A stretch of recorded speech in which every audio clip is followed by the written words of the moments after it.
Hello everyone, welcome back to the class. So let's start. Before starting this class, let me show you some pictures. ठीक है, तो ये जो आप कुछ फोटोज देख रहे होंगे स्क्रीन पे, तो मुझे लगता है कि आपको शायद ये अनुमान हो गया होगा कि आज की क्लास किस सब्जेक्ट पे होने वाली है।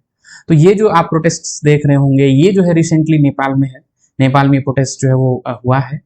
अब जो है आज के लेक्चर में हम ये समझने की कोशिश करेंगे कि नेपाल में आखिर ये प्रोटेस्ट हो क्यों रहे हैं, क्या कारण रहे हैं, किस वजह से हो रहा है, ठीक है, इमीडिएट काउज क्या है और इन सब का भारत नेपाल पे क्या रिलेशन पे असर पड़ने वाला है। ठीक है, भारत नेपाल का जो अंतर्राष्ट्रीय संबंध है उस पर क्या इम्पैक्ट पड़ेगा, भारत के लिए क्या रेलिवेंस है इन सब चीजों का, तो वो जो है आज के लेक्चर में हम डिटेल में जो है डिस्कस करने वाले हैं। ठीक है, तो चलिए शुरू करते हैं। ठीक है, हम देखते हैं सबसे पहले नेपाल का अनएम्प्लॉयमेंट रेट। ठीक है, ये 2009 से 20 का डेटा है। ठीक है, तो ये जो है अगर आप इस डेटा को देखेंगे तो आप देखिए 2009 से जो है कंटिन्यूसली आप 2020 तक देखेंगे कि एक आपको अपवर्ड ट्रेंड देखने को मिलेगा यहाँ की अनएम्प्लॉयमेंट में। ठीक है, बेरोजगारी में जो आपको देखिए आपको धीरे धीरे क्या है एक जो है अपवर्ड मूवमेंट देखने को मिलेगा और ये जो है 2020 में 4.4% तक चला गया है। अब इसमें आप एक काउज ये भी कह सकते हैं कि 2020 में क्या था, कोविड की वजह से नेशन वाइड लॉकडाउन था, तो ये एक कारण हो सकता है। ठीक है, तो ये हमने देखा 2009 से 20 तक का एक डेटा जिसपे कि आपको 1.6 से जो है 4.44 तक जो है आपको एक बेरोजगारी का जो दर जो है वो आपको दिखाया गया है। ठीक है, अब जो है हम करंट स्टेटस की अगर बात करें तो वर्ल्ड बैंक की ये रिपोर्ट है, आप वर्ल्ड बैंक की ये रिपोर्ट देखिए तो आपको समझ में आएगा कि नेपाल में आखिर स्थिति इतनी खराब क्यों है। अगर आप साउथ एशियन कंट्रीज की बात करें तो साउथ एशियन कंट्रीज में सबसे बुरे हालात जो हैं वो नेपाल का है। इवन अफगानिस्तान जहां पर कि अभी तालिबान का रूल है वो भी कहीं ना कहीं आप कह सकते हैं कि अनएम्प्लॉयमेंट में या फिर दूसरी सेक्टर में उससे बेहतर कर रहे हैं। और वहीं पर जो है अफगानिस्तान और नेपाल के बीच अगर देखेंगे तो नेपाल की स्थिति बहुत खराब है। ठीक है, 10.7 जो है यहाँ का जो है करंट का जो है आप देख सकते हैं ये क्या है अनएम्प्लॉयमेंट रेट है। कब का है ये, 2024 का है। 2023 में भी यहाँ पर 10.63% था और साथ ही साथ जहाँ पर अफगानिस्तान को जो है आप 11.7 पे देखेंगे तो ये जो है देखेंगे कि कंटिन्यूसली जो है बेरोजगारी दर क्या है वहां पर बढ़ ही रही है। ठीक है, तो ये जो है आप कह सकते हैं कि हमने एक बैकग्राउंड चेक किया कि नेपाल में स्थिति क्या है। ठीक है, आप इसमें देख सकते हैं, आप जीडीपी देख सकते हैं, ठीक है, रेमिटेंसेस देख सकते हैं, अनएम्प्लॉयमेंट रेट देख सकते हैं। तो ये जो है आप इससे आपको एक चीज समझ में आया होगा कि नेपाल की जो स्थिति है एज अ कंट्री वो बहुत अच्छी अभी नहीं है। और साउथ एशिया में क्या है आप कह सकते हैं कि सबसे बुरे हालात जो अगर किसी के देश में है तो वो इनका जो है साउथ एशिया में नेपाल है। ठीक है, तो अब यहाँ पर क्या होता है, अब यहाँ पर शुरू होता है असली खेल। ठीक है, अब क्या होता है देखिए, अब मैं यहाँ पर कुछ चीजें जो मेंशन करने जा रहा हूँ। देखिए जेनजी को थोड़ा सा समझना जरूरी है। ये बेसिकली वैसे बच्चे हैं, वैसे व्यक्ति हैं जिनका जन्म 1997 से 2012-13 तक हुआ है, तो ये करीब 13 से 28 साल की एज ग्रुप में है। तो ये जो प्रोटेस्ट वहां पर देखने को मिला है ना, ये लार्जली इन लोगों के द्वारा जो है लेड किया गया था। ठीक है, इसमें एक्टिव थे ये लोग ज्यादा। ठीक है, अब क्यों हुआ, हमने अभी अनएम्प्लॉयमेंट रेट देखा और ये चीजें क्या होती है लोगों को फ्रस्ट्रेट करती है। करप्शन रेट बहुत ज्यादा है, नेपोटिज्म। ठीक है, अगर आप थोड़े से एक्टिव होंगे सोशल मीडिया पे तो आप देखेंगे कि उस समय क्या है ट्रेंड चल रहा था, हैशटैग नेपोटिज्म वगैरह, करप्शन, ये सब चल रहा था। क्यों, क्योंकि वहां पर क्या थे, जैसे कि जो पॉलिटिकल एलिट्स हैं, मतलब वैसे सभ्य बोलिए या वैसे राजनीतिक लोग बोलिए जो कि राजनेता हैं, जो उनके घराने से हैं, उनकी लाइफ स्टाइल, उनके बच्चों की लाइफ स्टाइल वो बहुत अच्छे हैं। वो बाहर जाते हैं, विदेशों में रहते हैं, पढ़ते हैं, उनकी स्थिति बहुत अच्छी है। लेकिन वहां का जो आम जनता है, आम नागरिक है, जिसको आप जेनजी कह रहे हैं या बाकी के लोग भी, उनकी स्थिति क्या है बहुत खराब है। लार्ज स्टेज ऑफ मतलब इतना भयंकर करप्शन है ना, आप कह नहीं सकते हैं। वो ऐसा करप्शन आपको जो है इधर आप देखेंगे तो आपको बिहार यूपी जैसे स्टेट्स में शायद देखने को मिलेगा, और भी बहुत सारे स्टेट्स हैं जहाँ पे ये चीजें आपको देखने को मिल सकती है इंडिया में। पर मैं एक ओवरऑल बात कर रहा हूँ, जो भ्रष्टाचार का जो वहां पर सीमा है वो हद पार है। ठीक है, नेपोटिज्म है, भाई भतीजावाद। मैंने कहा कि जो नेता है उनके बच्चे हैं, उनको बहुत अच्छी शिक्षा मिल रही है, बहुत लैविश लाइफ स्टाइल जी रहे हैं, और सबसे बड़ी चीज लिमिटेड जॉब अपॉर्चुनिटीज है। ठीक है, शिक्षा, बेरोजगारी आप जो है देखें है ही नहीं भाई, जॉब है ही नहीं।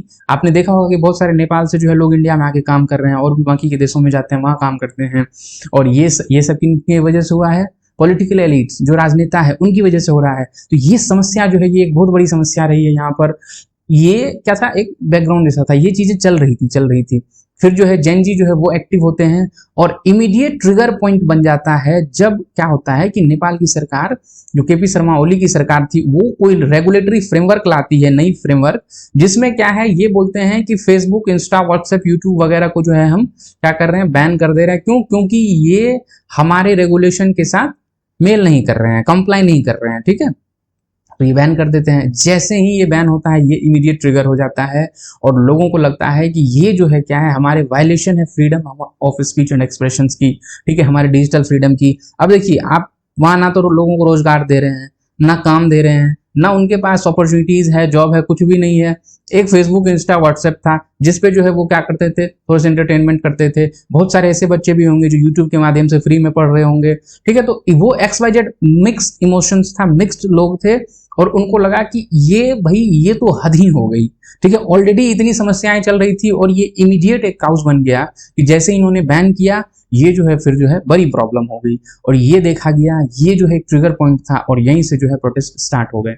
और हमने आपको अभी जो है लास्ट की स्लाइड में फोटोज में दिखाई थी कि कितने बुरे हालात हैं, ठीक है। पार्लियामेंट हाउस को तोड़ दिया गया, ठीक है, ऐसे मतलब मिनिस्टर्स के ऊपर अटैक किया गया। आप देखेंगे उसमें जो वहां के मिनिस्टर्स थे उनको जो है मार पीट के रखा गया है। ऐसे बहुत सारे सिचुएशंस देखने को मिलेंगे, जब आपने वीडियोस वगैरह काफी शेयर हुए हैं, फोटोज वगैरह, आप देखेंगे कि भयंकर स्थिति हो गई थी। पुलिस वालों के साथ मारपीट चल रहा है, टीयर गैस चल रहा है, वाटर कैनन्स, लाइव फायरिंग, लोग जो है मर रहे हैं, ठीक है। और वहीं पर जो है गवर्नमेंट बिल्डिंग्स को, लग्जरी होटल्स, मीडिया हाउस, इन सबको अटैक किया गया। मीडिया हाउस को क्यों अटैक किया गया? क्यों? क्योंकि ये सरकार की जो है वो बुराई नहीं कर रहे थे, या वो चीजें नहीं दिखा रहे थे जो इनको दिखाना चाहिए। तो कई तरह की चीजें थी। यहाँ पर जो है क्या हुआ है, ये समस्याएं बहुत ज्यादा हो गई, प्रोटेस्ट जो है, आंदोलन एक्सेलेरेट कर गया था क्विकली, और ये समस्याएं वहां पर देखने को मिली।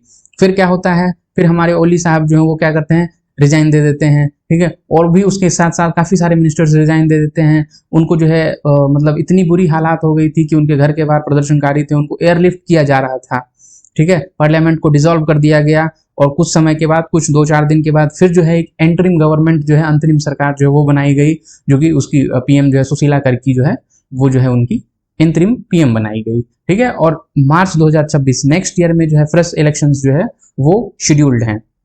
दो चीजें इंपॉर्टेंट है, ये जो है मैं मेंशन करना चाहूंगा। अगर आप नेपाल की पॉलिटी देखेंगे तो आपको यहाँ पर मेजर जो है 2 पार्टी दिखेगी। एक तो है नेपाली कांग्रेस, जिसमें कि आप देखेंगे कि अब गिरिजा प्रसाद कोइराला वगैरह थे जो पहले रूल कर रहे थे, वो है। और जो दूसरी पार्टी है वो है कम्युनिस्ट पार्टी ऑफ नेपाल, ठीक है। तो ये जो नेपाली कांग्रेस है ना, बेसिकली नेपाली कांग्रेस, मैं पूरा नाम लिख देता हूँ, नेपाली कांग्रेस, और दूसरी थी कम्युनिस्ट पार्टी ऑफ नेपाल, ठीक है। आप देखेंगे कि देखिए जो नेपाली कांग्रेस थी ना, ये बेसिकली इनका एक इंक्लाइनमेंट जो है ना, ये इंक्लाइंड है हो जाती है क्या, इंडिया की तरफ, ठीक है। इंडिया की तरफ बेसिकली क्यों? क्योंकि आप देखिए कि एक सिचुएशन ऐसे मिल जाती है कि कहीं ना कहीं इनके आइडियोलॉजिकल जो है वो सिमिलरिटी दिखेंगी आपको। पर वहीं जब कम्युनिस्ट की गवर्नमेंट आती है ना, कम्युनिस्ट में आपको केपी शर्मा ओली दिखेंगे, इससे पहले प्रचंड दहल थे। तो ये क्या है, ये कम्युनिस्ट पार्टी ऑफ चाइना, ठीक है, communist party of China, China की तरफ आपको झुकाव उनको दिखेगा, पाकिस्तान की तरफ झुकाव दिखेगा। तो ये जो है एक स्टैंड जो है वो देखने को मिलता है। और इससे पहले क्या हुआ है, 2008 तक नेपाल में क्या था, मोनार्की था, राजशाही था। तो राजा जो है वो रूल कर रहे थे, और इनके खिलाफ जो है काफी समय से आंदोलन चल रहा था। लेकिन 2008 के बाद मोनार्की को क्या कर दिया गया, खत्म ही कर दिया गया, अबॉलिश कर दिया गया, और जो है कॉन्स्टिट्यूशनल गवर्नमेंट की जो स्थापना की गई है। लेकिन अभी भी जो है मोनार्की का, क्योंकि लोगों का माइंडसेट वैसा बन गया था, वो जो एलिटिज्म है वो जो है अभी भी वहां पे देखने को मिलता है। तो एक जो है वो एलिट लॉबी दिखेगा आपको, और पार्टीज के अंदर भी लोगों में भी जो है ये काफी चीजें हैं, जो कि अब इससे क्या हो रहा है, क्योंकि ऑब्वियसली ये एलिट लोग कितने होंगे, शायद 10% होंगे, 5% होंगे। बाकी जो समाज के लोग हैं ना, बाकी जो उस देश में लोग रह रहे हैं, उनकी स्थिति बहुत ज्यादा खराब है, ठीक है। तो ये जो है आप देखेंगे कि काउज है, समय के साथ ये चीजें क्या है गहरी होती गई, और लोगों को लगा कि ये एक चांस है, ये एक मौका है जहां पर हम क्या कर सकते हैं, इनका विरोध कर सकते हैं, ठीक है। अब जो है अगर आप देखेंगे तो इसका जो है ना एक बड़ा ब्रॉडर सा ग्रीवांस है, ठीक है। आपको देखने के लिए एक प्रोटेस्ट सा दिखेगा, लेकिन जो है आपको कुछ चीजें ऐसी इसमें समझ में आएगी, जो कि हमने कहा कि एक इमीडिएट काउस था कि सोशल मीडिया बैन हो गया, पर डीपर इश्यूज ये है। अब अभी ये चीजें आपको दिखेगा कि कई मीडिया चैनल वहां के यूथ ये चीजें बोल रहे थे कि हमारा एजेंडा क्या है, हमारा एजेंडा ये नहीं है कि सोशल मीडिया बैन हो गया, मे भी हो सकता है वो एक इमीडिएट काउज हो, लेकिन corruption, nepotism, lack of opportunities specially for youth, frustration, ठीक है, पॉलिटिकल स्टेग्नेशन है। राजनीतिक तौर पे देखेंगे तो कुछ बढ़ ही नहीं रहा है, ठीक है, डेवलपमेंट के नाम पे कुछ हो ही नहीं रहा है, ठीक है। तो ये जो है ये स्थिति बहुत ज्यादा बुरी हो जाती है जब आप देखेंगे कि सिर्फ नेता बदल रहे हैं, ठीक है, और साल दर साल सरकारें बदल रही है पर देश की स्थिति वही की वही है, ठीक है। ये आपको फ्रस्ट्रेट करेगा। आप एजुकेटेड हैं, आप पढ़ लिख रहे हैं, आप ये समझ रहे होंगे, देख रहे होंगे, तो आप जब ये स्थिति देखेंगे तो आपको ये क्या अंदर से आपको विचलित करेगा। तो ये जो है आप देखेंगे कि ब्रॉडर ग्रीवांस है, और साथ ही साथ क्या हो गया कि जनरेशनल डिवाइड हुआ है। अब यंग जो लोग हैं, क्योंकि हमने जेन जी की बात कर रहे थे कि ये प्रोटेस्ट लेड कर रहे थे जेन जी, उनको ये समझ में आता है कि ये जो हमारे पुराने नेता हैं, जो एक हमने सिस्टम की बात की 2008 से पहले मोनार्की था, मोनार्की के बाद जो लोग आए हैं वो जो है बिल्कुल फेल्ड हो गए हैं, ना तो वो जॉब डिलीवर कर पाए, ना ठीक से प्रशासन चला है, ठीक है, और सबसे बड़ी बात उन्होंने लोगों का ट्रस्ट खो दिया, ठीक है, ट्रस्ट खो दिया। क्यों ट्रस्ट खो दिया? क्योंकि उन्होंने काम ही नहीं ढंग से किया, वो सिर्फ अपने नेपोटिज्म में रह गए, अपने घर के लोगों को देखते रह गए, भाई भतीजावाद वही चलता रह गया, ठीक है। तो ये जो है एक बड़ी समस्या रह गई है। यहाँ पर जितने भी ज्यादातर मैंने स्लाइड्स जो भी लिए हैं वो कहीं ना कहीं मैंने किसी न्यूज़पेपर से लिए हैं, तो आप देखेंगे कि जितने भी स्लाइड्स हमने मेंशन किए उसमें आपको उस न्यूज़पेपर जहां से वो उठाया गया है वो जो है आपको सोर्स जो है वो देखने को मिलेगा, ठीक है। सोर्स को हमने जो है प्रॉपर साइट करने की यहाँ पर कोशिश की है। अब सिचुएशन क्या है नेपाल में वो देख लेते हैं। तो अभी जो है आज की डेट में अगर आप देखेंगे तो धीरे धीरे क्या है, क्योंकि फिर क्या होता है बाद में प्रोटेस्ट वगैरह स्टार्ट हो जाते हैं, फिर जो है आर्मी जो है नेपाल की आर्मी जो है वो कंट्रोल लेना शुरू कर देती है। तो धीरे धीरे क्या होता है कि ऑब्वियसली सरकार ने भी जो रिजाइन कर दिया, नई इंटरिम गवर्नमेंट बनी है, फिर इलेक्शंस होने हैं, तो क्या होता है कि जब मिलिट्री वगैरह आते हैं तो उसमें बहुत ज्यादा चांसेस हो जाते हैं जान माल का नुकसान होने का, खतरा होने का। तो क्या है धीरे धीरे अब जो है नॉर्मलाइज हो रहा है सिचुएशन, ठीक है, कर्फ्यूज वगैरह जो है वो काफी जगह से हट रहे हैं। इवन सोशल मीडिया बैन को जो है वो भी हटा दिया गया था, जैसे ही सुशीला करके की गवर्नमेंट आई उन्होंने वो हटा दिया। तो अब यहाँ पर एक और चीज हो गई, इतना प्रोटेस्ट हुआ जेनजी वगैरह, तो इसको मैं एक आप कह सकते हैं कि एक बेहतर वो मानता हूँ, इसलिए मानता हूँ क्योंकि इसे एक चीज अच्छी हो गई कि नेपाल की पहली फीमेल प्राइम मिनिस्टर बन गई, ठीक है। इससे पहले नेपाल में कोई जो है फीमेल प्राइम मिनिस्टर नहीं हुई थी, तो सुशीला करकी जो है ये साहब पहले बन गए, ठीक है। और इलेक्शन जो हमने कहा कि भाई मार्च में जो है 2026 में अगले साल जो है वो फिक्स हुआ है, लेकिन क्या इतना काफी है? नहीं, अभी भी जो है बहुत सारी समस्याएं हैं। आपने सुना होगा कि जिन लोगों की मृत्यु हो गई, ठीक है, क्लासेस में जितने लोग मरे हैं इनको जो है मुआवजा देने की भी घोषणा हुई है। तो ये तो चलिए एक सेकेंडरी चीज है, लेकिन क्या उनके डिमांड्स, जिन चीजों को लेके इन लोगों ने प्रोटेस्ट स्टार्ट किया था, जैसे क्या, जैसे हो गए हमने कहा करप्शन का था, ठीक है, जॉब अपॉर्चुनिटीज को लेके थी, नेपोटिज्म को लेके थी, तो क्या समय के साथ इनके डिमांड्स पूरे होंगे? ये देखने योग्य बातें होगी। जिन चीजों का नुकसान हुआ है, पार्लियामेंट हाउस, गवर्नमेंट हाउसेस, ठीक है, रेल, बस, यातायात, क्या उनको जो है कितने समय के साथ ठीक किया जा सकता है? पब्लिक सर्विस को रिस्टोर करना है, और साथ ही साथ जो इकोनॉमिक आर्थिक डिसरप्शन हुआ है, अर्थव्यवस्था में जो डिसरप्शन आई है उसको जो है बेहतर करना है। तो ये जो है कुछ चैलेंजेस जो है आपको यहाँ पर देखने को मिलेंगे। अब हम देखते हैं कि चलिए नेपाल में तो जो हो गया सो हो गया, अब भारत पे जो है इसका क्या असर पड़ने वाला है, भारत और नेपाल के जो है संबंध पे क्या असर पड़ेगा। तो हम बॉर्डर रीओपनिंग और सप्लाई चेन से स्टार्ट करेंगे। आप देखेंगे कि जैसे ही क्लासेस स्टार्ट हो गई थी, तो जैसे बहुत सारे स्टेट्स में, स्पेशली बिहार और यूपी में जो है काफी सारे बॉर्डर जो है नेपाल के साथ लगते हैं, तो वहां पर क्या है, सबसे पहले क्या कर दिया गया, शटडाउन कर दिया गया, पार्शियल शटडाउन कर दिया गया था। क्यों? क्योंकि केओस हो रहा है, समस्याएं हो रही हैं, और इवन आप देखेंगे कि नेपाल का जो है ना रास्ता, नेपाल का रास्ता कहीं ना कहीं एक पोरस बॉर्डर है, पासपोर्ट वीजा की जरूरत नहीं है आपको, ठीक है, आधार कार्ड से आप आ सकते हैं, जा सकते हैं, कभी भी आ सकते हैं, जा सकते हैं, ठीक है। तो आप देखेंगे कि वहां पर क्या है, एक बहुत ज्यादा चांसेस हो जाता है कि हथियारों की तस्करी है, ह्यूमन ट्रैफिकिंग है। इवन कई बार तो ये भी देखने को मिला है कि टेररिस्ट वगैरह भी जो नेपाल के रास्ते से जो है यूपी बिहार से एंटर लेते हैं। तो ये चीजें क्या इंटेल्स वगैरह थी। तो अब इन सब से क्या है कि ये जो है, अगर ये सिचुएशन हो रही, प्रोटेस्ट हो रही है, तो क्या है, लोगों का जो है आगमन बढ़ जाएगा, जो कि बांग्लादेश में हुआ है। आप देखेंगे कि जो भारत के वो जो बांग्लादेश से लगे हुए स्टेट्स हैं, त्रिपुरा, वेस्ट बंगाल, वहां पर एक्सोडस हो गया। क्यों? क्योंकि बांग्लादेश में इतना ज्यादा, अभी कुछ समय पहले की बात है जब वहां पर बहुत ज्यादा प्रोटेस्ट वगैरह चल रहा था, तो इनका जो है खामियाजा क्या है, भारतीयों को जो है वो चुकाना पड़ रहा है। तो बॉर्डर को जो है पार्शियली शट डाउन कर दिया गया था। अब इससे क्या होता है, इसेंशियल आइटम्स जैसे फ्यूल्स हो गए, petrol, diesel, CNG, medicine, food, ये सब जो ये इफेक्ट हुआ था, धीरे धीरे क्या है, रीओपनिंग शुरू हुई है, तो फिर क्या हो जाएगा, सप्लाई वगैरह जो है वो रिज्यूम हो जाएगा। इसके अलावा आप देखेंगे कि सबसे बड़ी चीज एक और हुई है, इंडियन ट्रेडर्स, ट्रांसपोर्टर, ये जैसे पहले क्या था, ये नॉर्मल तरीके से जो भी जा रहे थे, जैसे नॉर्मल सिचुएशन में जाते हैं, लेकिन जैसे ही प्रोटेस्ट स्टार्ट होता है तो जो जहां थे वहीं के वहीं रोक दिया गया।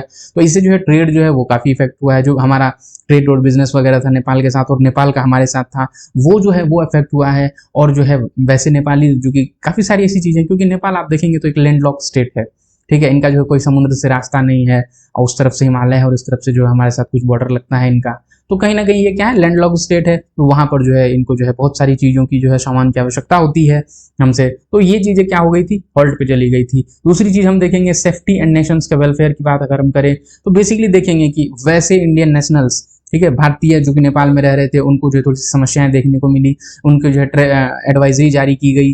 और इवन क्या है, आप देखेंगे उत्तर प्रदेश की एक महिला का जो है वहां पर वो प्रोटेस्ट के दौरान एक डेथ हो गई थी, तो ये चीजें भी है, क्या है, थोड़ा सा जो है एक समस्या रही है। तो इस पे सरकार जो है इस पे काफी काम कर रही है कि कैसे आप इस डिस्ट्रप्शन को कम करें। सरकार ने इवन उस समय एडवाइजरी भी जारी किया था कि जो लोग जहां भी है वो नेपाल में वहीं रहे, और भारत सरकार जो है उनको रेस्क्यू करने का जो है प्लान कर रही है, ठीक है, उनको वापस लाया भी जा रहा है, काफी लोगों को वापस भी लाया गया। तो इससे क्या है कि भाई ट्रेवल टूरिज्म, क्योंकि आप देखिए नेपाल देखेंगे ना, नेपाल से बहुत, अगर हमने कहा कि नेपाल में वीजा पासपोर्ट की जरूरत नहीं है, तो ये इसलिए नहीं है क्योंकि नेपाल और हमारे संबंध ऐतिहासिक तौर पे बहुत अच्छे रहे हैं, इतने अच्छे रहे हैं कि हमें लगता है कि हमें ये सब करके हमने क्या है रिस्ट्रिक्ट कर देंगे।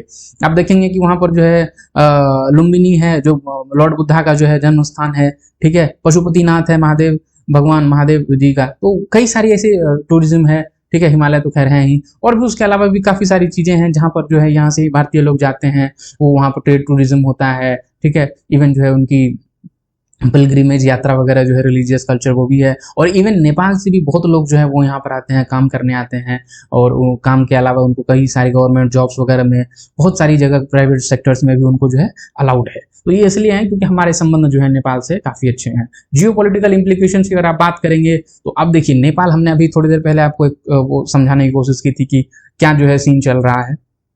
नॉर्मली ऐसा होता है, तो नेपाल बड़ा स्ट्रेटेजिक है इंडिया और चाइना के बीच में, ठीक है, हमारा पड़ोसी है, हमसे बड़ा अच्छा व्यवहार है नेपाल का। लेकिन चाइना क्या है, जैसे ही हमने कहा कि कई बार कम्युनिस्ट पार्टी जब वहां पर रूल में होती है, तो चूंकि नेपाल क्या, हमने कहा कि एक तो गरीब देश है, ठीक है, छोटा सा देश है, तो इसको लोन की जरूरत पड़ती है, पैसे की जरूरत पड़ती है, और ये जो है कहीं ना कहीं इंटरप्ले हो जाता है इंडिया और चाइना के बीच में। तो ये दोनों को जो है ना, दोनों में बैलेंस करने के लिए कुछ कभी चाइना से ले लेगा, कुछ इंडिया से ले लेगा, कभी पाकिस्तान की तरफ भी चला जाता है। खैर पाकिस्तान खुद ही गरीब देश है, तो बट मेन जो है इंडिया और चाइना है। तो आप वहां पर देखेंगे कि क्या है, अब हमको जो है वहां पर काउंटर बैलेंस करना होता है, क्योंकि चाइना का डेब्ट ट्रैप जो है वर्ल्ड फेमस है।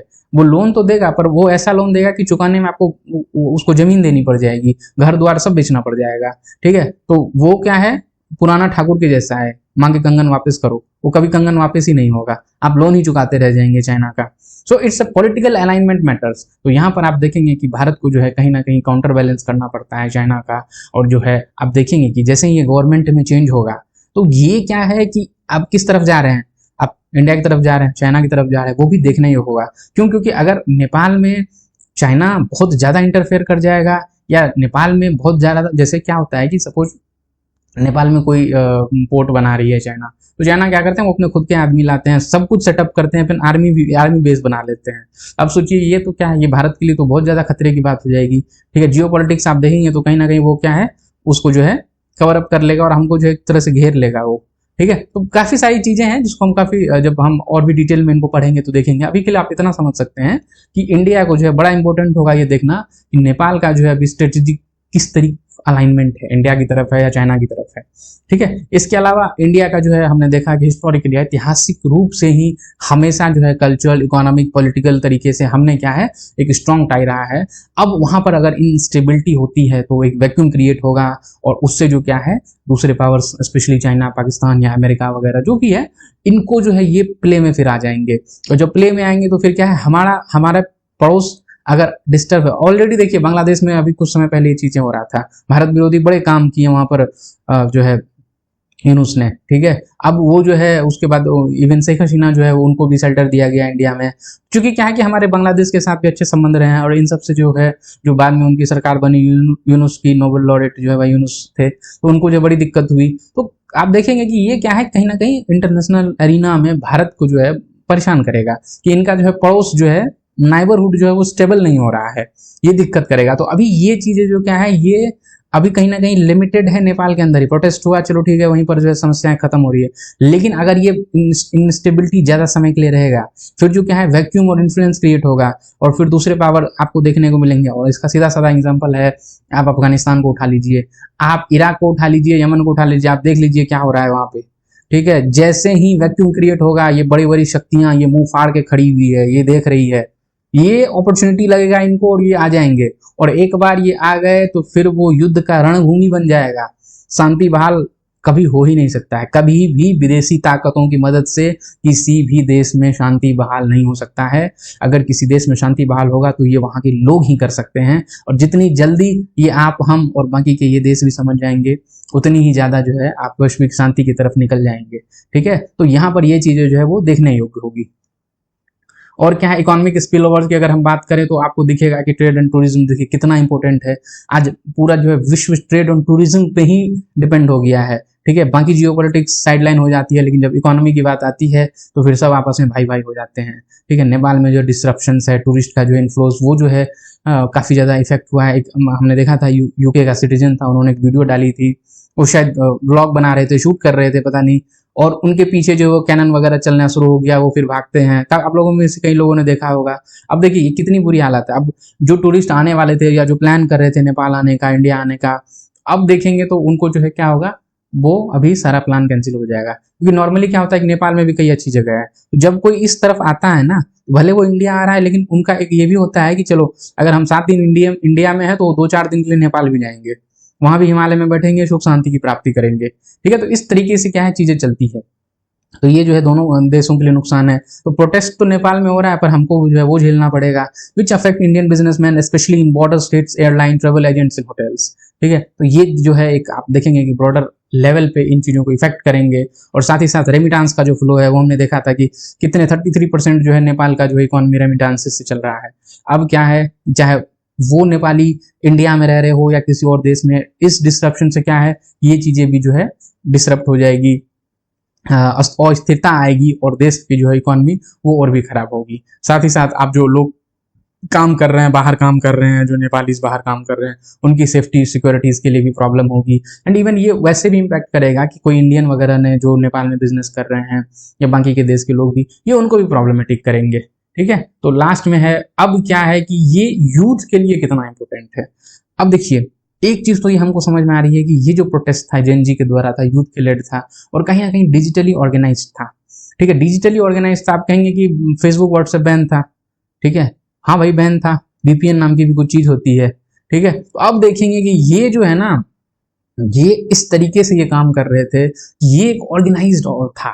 ठीक है, सेम टाइम पे कई जगह जो है इनके जो प्रोटेस्ट चल रहे थे, और जो है लोग जो है वहां पर ये एक दूसरे से जुड़े हुए थे।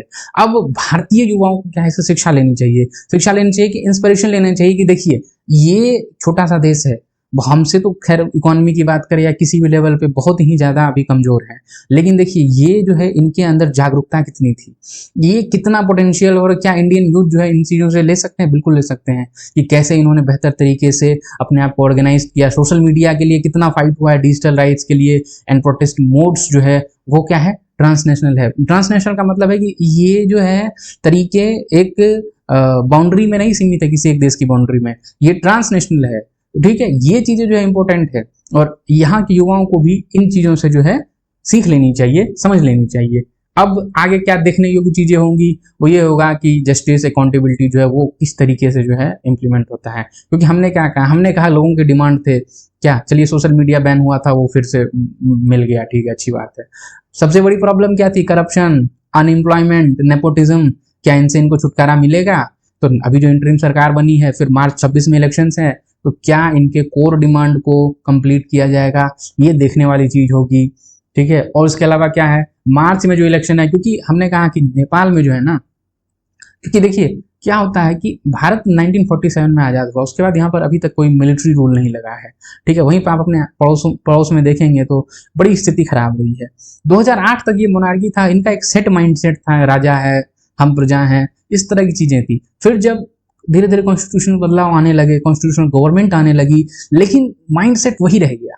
तो हम ये भी नहीं उम्मीद कर सकते हैं, देखने वाली बात होगी कि क्या मार्च 2026 में जो इलेक्शन अनाउंस हुए हैं क्या वो फ्री फेयर होगा, या फिर क्या है कि वही पुराना, फिर वही ढर्रा स्टार्ट हो जाएगा, वही पुराने नेता आ जाएंगे और सिस्टम जो है वही चलेगा।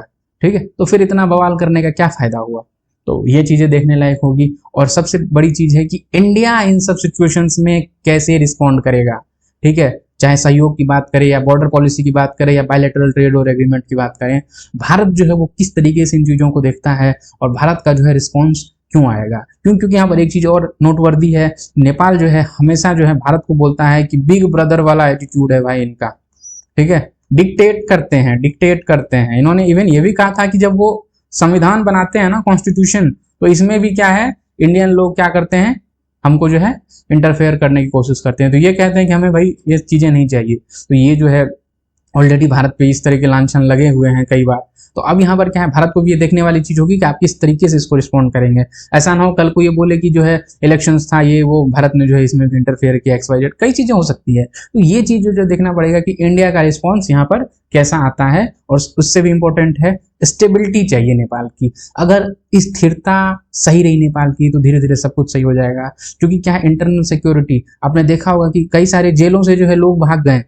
ठीक है, क्यों भाग गए, क्योंकि भाई लड़ाई झगड़ा चल रहा था, पुलिस बिजी है, यहाँ बिजी है, तोड़फोड़ हो गया, जेल का दीवार टूट गई तो लोग वहां से भाग गए, जो कैदी थे वो भाग गए। तो और उसके अलावा क्या, आप नॉर्मलसी जब तक नहीं आएगी, आप public service, school, hospital, educational institute ये कैसे ओपन करेंगे। तो ये देखना है कि ये तभी होगा जब वहां पर क्या है बेहतर तरीके से स्थिरता आ जाएगी।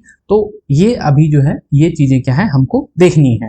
ठीक है, तो अगर हम इसको कंक्लूड करना चाहे तो कंक्लूड में हम क्या कर सकते हैं कि आप देखेंगे कि एक ऐसा आंदोलन जो स्टार्ट इसलिए हुआ था क्योंकि सोशल मीडिया बैन हो गया था, लेकिन विद इन टाइम 1 2 3 डेज आप देखेंगे कि वो जो क्या है एक ब्रॉडर एक्सप्रेशन में बदल गया कि भाई ये लिमिट नहीं है सोशल मीडिया बैन को।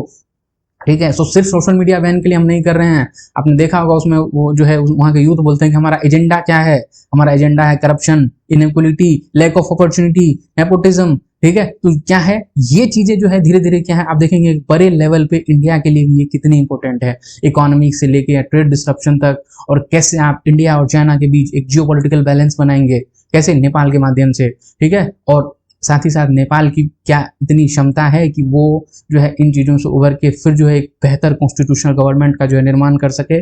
और जो है वो मे बी किसके द्वारा लेड होना चाहिए, यूथ के द्वारा। क्योंकि इनको यही है कि फिर जब पुराना रिजीम आएगा तो वो उसी तरीके से काम करेगा। अब इससे क्या होगा, स्थिरता आएगी, इंक्लूसिव गवर्नेंस होगा और पॉलिटिकल ट्रस्ट जो है ना वो क्या हो जाएगा, रिन्यू हो जाएगा। और देखिए एक बार आपको डेमोक्रेसी में भरोसा हो गया, लोकतंत्र में भरोसा हो गया कि लोकतंत्र बेहतर काम कर रही है, जैसे कि इंडिया में 1947 से लेके अभी तक आप देख लीजिए, हमें लोकतंत्र में भरोसा है, हम सरकारें बदल रहे हैं लेकिन हमने जो है कभी मिलिट्री रूल नहीं लगाया। ठीक है, हमारे अंदर वो डेस्पोटिक क्वालिटी नहीं है।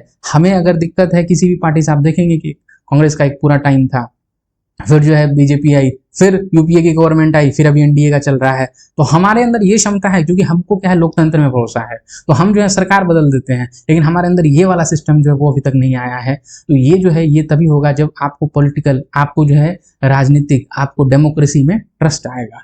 ठीक है, तो ये जो है हमारा लेक्चर था नेपाल प्रोटेस्ट के ऊपर और इसका क्या रेलेवेंस था इंडिया के ऊपर क्या इसका रेलेवेंस पड़ा है। अगर आपको ये लेक्चर पसंद आ रहा है तो आप लाइक करें, शेयर करें, सब्सक्राइब करें। Thank you, have a nice day.